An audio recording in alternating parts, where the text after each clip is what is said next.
Good morning mga kababayan! Welcome back dito sa channel ni Tita PB Love. So, ayan, ako muna ang magba-vlog takeover ng kanyang YouTube channel para naman makasama kayo sa ating gagawin ngayong araw. Ayan, kasi kasama natin si Ate Badiday. Ayan, this is the day na siya po ay mag-e-enroll na.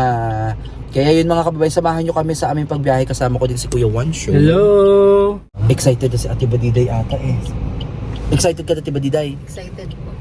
Taray. O sige na, hindi na tayo magpapaligoy-ligoy pa. Tayo ibabiyahe na at naway ingatan tayo ng Panginoon sa ating paglalakbay.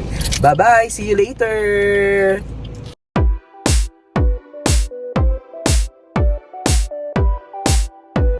Ayan mga kababayan, nandito na kami ni Ate Badiday.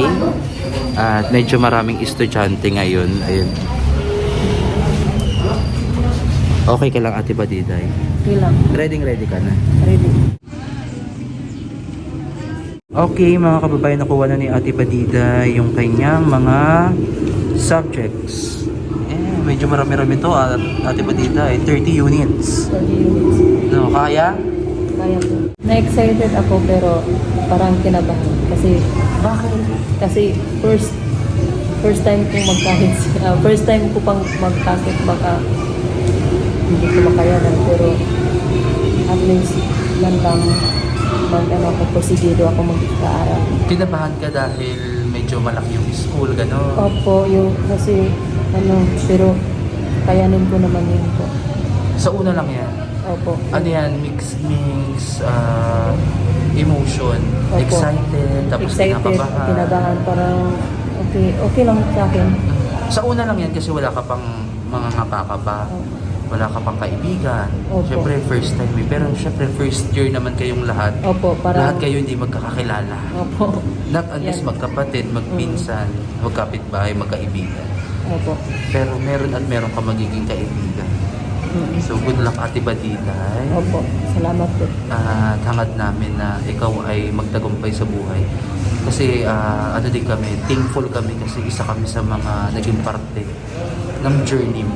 Kaya hindi namin makakalimutan tong araw na ito. Sinamahan ka namin Yes, sa po. unang araw, tapos ngayon.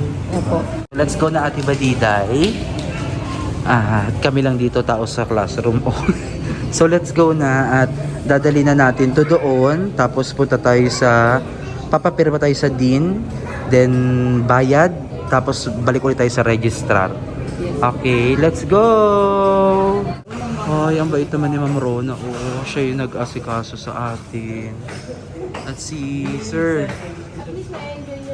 Thank you po.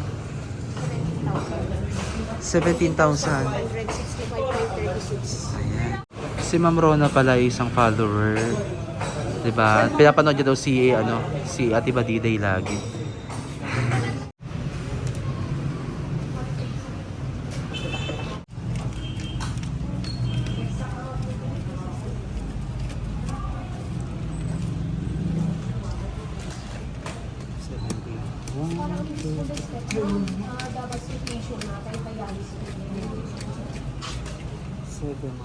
Ayan mga kababayan, natapos na din po finally ang pagpapa-enroll natin kay Ate Badiday. At maraming salamat po kay Ma'am Nona, kay Sir Rafi na tumulong po sa atin all the way para matapos po natin agad yung Enrollment process. Enrollment process. Kasi sobrang dami po talaga kasi ito yung first day ng enrollment kaya talagang dagsa yung mga estudyante. Biruin nyo, maaga pa kami dumating dun pero grabe na po yung mga estudyante.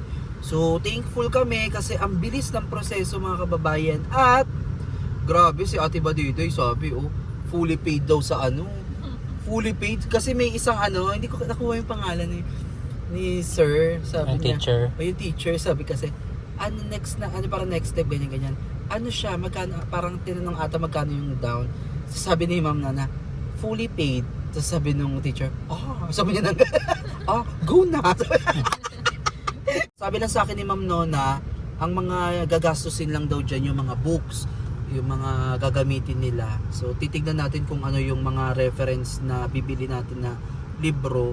Tatanungin muna natin dun kapag okay na. Sa September 4, ang pasukan nila Ate Badiday. So meron silang exam pa daw. Ewan ko anong exam yun. Siguro parang ano lang, ano tawag sa ganyan, parang pang warm up siguro na examination.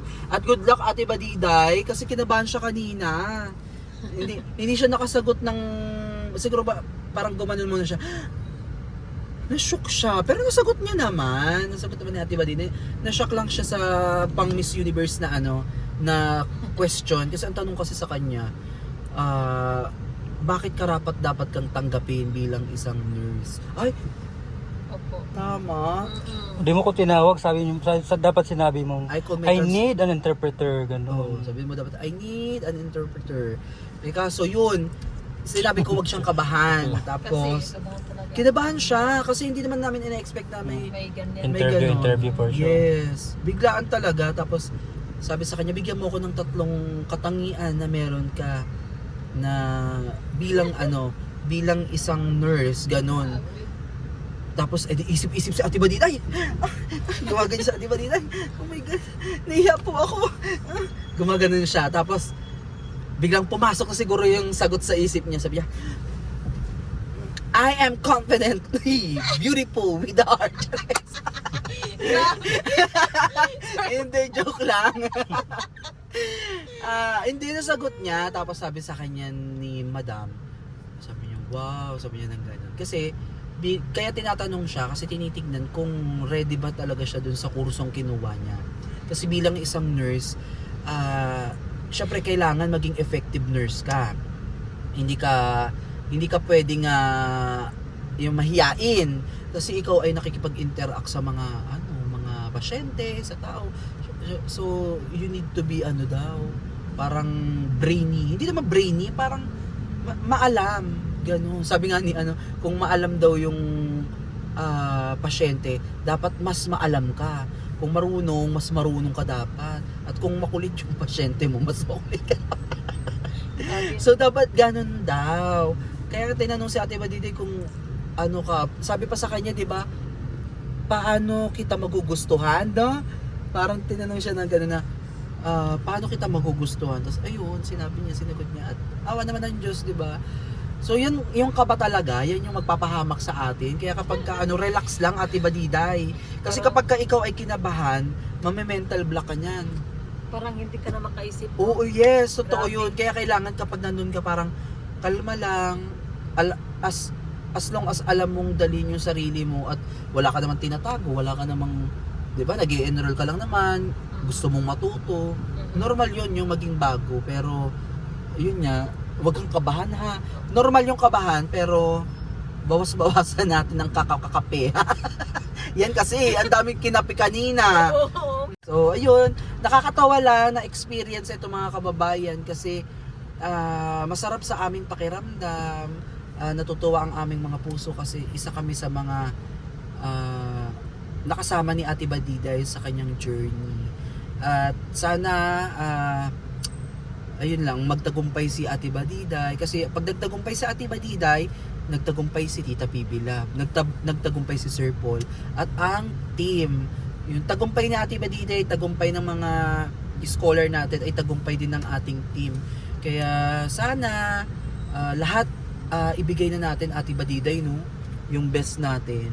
At habang nandyan naman kami, kung may maitutulong pa kami sa aming munting kaparaanan, kung may mga tanong-tanong, mali mo naman makapag-share kami ng mga thoughts namin, mga inputs, 'di ba? So, malaking bagay din 'yun.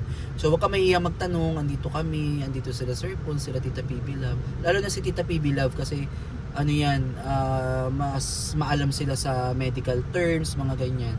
So, 'yun. Kami nandito lang kami, always back up. Habang andito kami, go, go, go. Pauwi na kami, tapos namin kumain. Nabusog ka ba ate? Busog. Busog lang? Busog talaga. Oh, busog talaga. Wala Kasi na sudan. meron pa siyang burger. Yan o. Ito, mayroon pa Masaya. dalawa. O, Pasalubong diba? ko na lang ito ni Kumaring Irene. Ayun. Inubo at saka sinisipon ako ngayon kaya ang sakit ng ulo ko. Masakit pa naman sa ulo no kapag ka may sipon, parang buong katawan mo parang pero hindi naman tayo pwedeng titigil. So after neto, maaga-aga pa naman, may mission pa tayong gagawin ngayon. Samahan niyo po kami. At bago ko po tapusin ang vlog na to, maraming salamat po sa inyong lahat. Sa lahat po ng sumuporta kay Tita PB Love, ayan, nakuha na po niya ang kanyang silver play button for reaching 100,000 subscribers. At hindi po posible yan kung hindi po dahil sa inyo, sa tulong ninyo sa amin. At kami ni Kuya One Show ay napakasaya dahil naabot na ni Tita PB Love. Biruin nyo, wala pa isang taon, no? Na-reach ni Tita. Thank you. Salamat po sa inyo sa pagmamahal, sa suporta na ibinibigay nyo kay Tita PB Love. Maraming salamat po sa inyo. At naway patuloy nyo suportahan, panoorin lahat po ng video ni Tita PB Love. Dahil lahat po ng kikitain ng kanyang revenue ay mapupunta po sa kanyang mga alaga. Okay, lahat yan, pati kami. Ayan, thank you so much kay Tita PB Love kasi binigyan niya kami, binigyan niya ulit kami ng fund para makatulong tayo sa ating mga kababayan. That is 27,900 plus. Diba? Dami nating matutulungan mga kababayan. Kaya thank you so much kay Tita PB Love. At walang hanggang pasasalamat sa lahat ng sakripisyong binibigay mo at pagmamahal sa amin, sa mga scholar. Mag-ingat ka dyan. Alagaan mo din yung sarili mo. Alam ko masakit-sakit din yung ulo mo, 'di ba? Ako kasi nag-e-edit ng video ni Tita. So masakit-sakit na yung ulo niya. So sana okay yung mo, okay yung pagpapa-check up mo, no? At ayun, sana gumaling ka na at maibsan yung sakit ng ulo mo. So muli mga kababayan, maraming salamat. God bless po sa inyong lahat.